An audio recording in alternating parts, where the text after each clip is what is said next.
पर उपदेश कुशल बहुतेरे, जो आचरहि सो नर न घनेरे। मैं फिर कहता हूं, सत्ता का एक ही रंग होता है, एक ही मिजाज होता है, 19-20 का फर्क है। ठीक, कोई सरकार बता दीजिए मुझे जिसने सरकारी कार्य, सारे कार्यक्रम सरकारी होते सरकार के, उसमें पार्टी का, अपनी पार्टी के अलावा दूसरी पार्टी के किसी आदमी को मंच पे माला पहना दियो और कहो चाचा आओ खाना खा के जाना, पास तक कार्ड तक नहीं भेजते किसी को। नहीं तो हमको दिखा दो, हमको दिखा दो ना। ना ना, वो पीढ़ी गई। नाहिद लारी ने तो जब आंख खोली तो होगी जब, मेरे ख्याल से तब से ही वो पीढ़ी नहीं है भारत में। अब कहां रखी वो पीढ़ी? एक बता दो, क्या ममता जी अपने यहां कोई सा कार्यक्रम कर सकती जिसमें तृणमूल के अलावा किसी पार्टी वाले को बुला कहे कि नहीं दादा को अंग वस्त्र पहनाओ, सम्मान करो, इन्होंने बंगाल में बड़ा योगदान दिया? नहीं जी। क्या समाजवादी पार्टी 4 बार उसके पास चीफ मिनिस्टरशिप रही उत्तर प्रदेश में, क्या उसने कभी दूसरे को किया? ना जी, भगवान का नाम लो। 4 बार बहन जी रही, उनने कभी किया? बोले ना, उधर देखना नहीं, दूसरे को फटकने मत देना, पुलिस लगाओ। क्या गलत है कह रहा हूं? अरे जो आप लोग एक दूसरे से राम जुहार करने को तैयार नहीं, और फिर इतनी बड़ी बड़ी बातें करते हो कि ऐसा क्यों नहीं हुआ जी, और वैसा क्यों नहीं हुआ जी, और ये परंपरा टूट गई जी, और वो परंपरा टूट गई जी। सिवाय चुनावी गुणागणित कोई खेल फंस जाए कहीं पेच, तो मिलने चले जाओ, अलग बात है। हालचाल जानने घर जाने की परंपरा खत्म हो गई। राव साहब और ओंकार जी जानते हैं। और घर चला जाए कोई तो और दूसरा आदमी शक करता कि पता नहीं जासूसी करने आया क्या? क्या सच नहीं है? जब राजनीति इस असहिष्णुता के स्तर पर पहुंच गई, जाति से अस्पृश्यता मिटी, राजनीतिक अस्पृश्यता बढ़ी। दीनदयाल जी कहा करते थे राजनीतिक अस्पृश्यता खत्म होनी चाहिए, और उसी का नतीजा था कि लोहिया और दीनदयाल जी एक साथ आए, और उनके मिलन ने भारत की राजनीतिक धरातल को बदल दिया था। उससे पहले तक भाव यह था कि एको अहम द्वितीयो नास्ति, कांग्रेस का मतलब कांग्रेस, और कांग्रेस के अलावा कोई नहीं। लोहिया और दीनदयाल के मिलन ने संविध सरकारों का रास्ता खोला। मैं फिर कहता हूं, छोटे मन की समस्या एक जगह नहीं, सब जगह है। लेकिन हां, इस बात से मैं जरूर वो हूं कि इतनी बड़ी आबादी का घनत्व, इतनी ज्यादा विधानसभा की सीटें, इतनी ज्यादा लोकसभा की सीटें, इतने प्रभावशाली लोग, जितने भारत रत्न पूर्वांचल से हुए कहीं से नहीं हुए। मुझे कौन बता रहा था कि इलाहाबाद में एक मोहल्ले में 2 भारत रत्न? बताइए, ऐसा गौरव कहीं है? काशी में देख लीजिए कितने भारत रत्न। उस पूरे भूभाग की जितनी उपेक्षा हुई, इसलिए मुझे प्रसन्नता होती है। सच बताऊं, लोग कहे कि अग्निहोत्री जी बीजेपी के कारण कह रहे, तो जो मुझे नहीं जानते वो ऐसा कह सकते हैं, उनका भी स्वागत।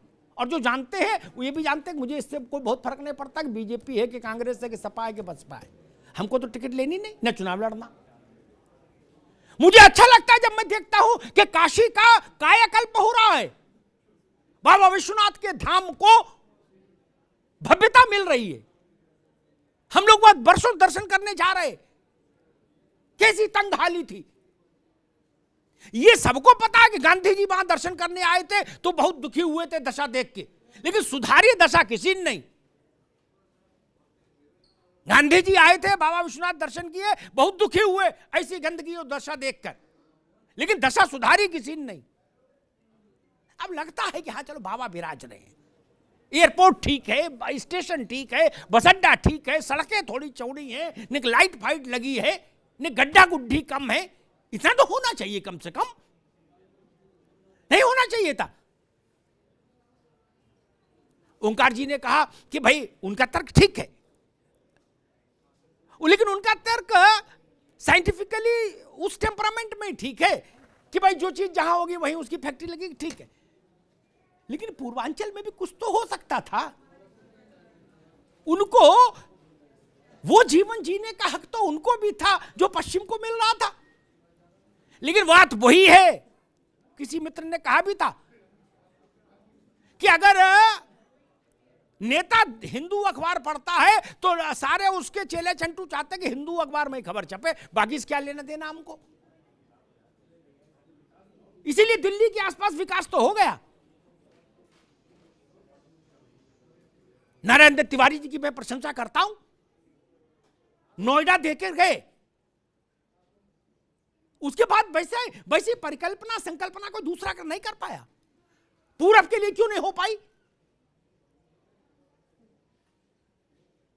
और जब आपने विकास का अंधेरा पूरब के भाग्य पे लिख दिया था, 70 सालों तक लिखे रखा, तो विकास जब नहीं होता है तो क्या चीज पनपती है मुझे बोलने की जरूरत नहीं, वही पनपेगी ना, और वही पनपी। फिर हम आजमगढ़ को पर तंज क्यों कसे? हम उनको रोटी दे, रोजगार दे, तरक्की दे, फिर देखें कि वहां की जनता क्या चुनती है। मुझे भरोसा है विकास, तरक्की, रोटी रोजी मिलेगी पूर्वांचल को, तो पूर्वांचल का परिश्रमी व्यक्ति, परिश्रमी नौजवान पश्चिम से कमतर साबित नहीं होगा, श्रेष्ठतर साबित होगा। सब लोग कहते हैं, हम लोग पत्रकार भी, नेता भी, एहसन सिंह साहब, कि जो पूर्वांचल में झंडा गाड़ देगा वो यूपी पे पूर्ण बहुमत की सरकार बना लेगा, तब पूर्वांचल अच्छा लगता है सबको। लेकिन तरक्की की बात आए तो पूर्वांचल के माथे पर रोली टीका न लगे। इसलिए मैं पूर्वांचल एक्सप्रेसवे का स्वागत कर रहा हूं। कोई फीता काटे, कोई कन्नी रखे, हमें इससे कोई इस झगड़े में मेरे को रुचि नहीं। गाजीपुर से आदमी बैठेगा, 10 घंटे में दिल्ली आ जाएगा, और 4, सवा 4, 4.5 घंटे में लखनऊ। इतना तो हुआ, ऐसा होता रहे। मैं तो हैरान था, इलाहाबाद आज से नहीं, कांग्रेस और भाजपा का लफड़ा नहीं, राव साहब, हर्षवर्धन के समय से इलाहाबाद महान था। वहां सीधी 7 दिन की एयर कनेक्टिविटी नहीं दे पाए हम, अब जाके हुई। गजब लोग हैं भाई, कैसे कैसे तर्क ढूंढ लेते हैं। अरे वो बलिया थोड़ी ना था इलाहाबाद, न पटरौना था, मोहम्मदाबाद थोड़ी न था गाजीपुर का, वो इलाहाबाद था भाई मेरे, प्रयागराज, हर्षवर्धन के समय से। क्या हम 75 साल तक इस बात की चिंता भी नहीं कर पाए कि जहां विश्व भर का आदमी आता है वहां सीधी जहाज की सुविधा 7 दिन की हो? फिर तो सवाल पूछा जाएगा, और जो ऐसी सुविधा देगा उसके माथे थोड़ा श्रेय भी जाएगा, उस श्रेय को स्वीकार करना चाहिए। धन्यवाद।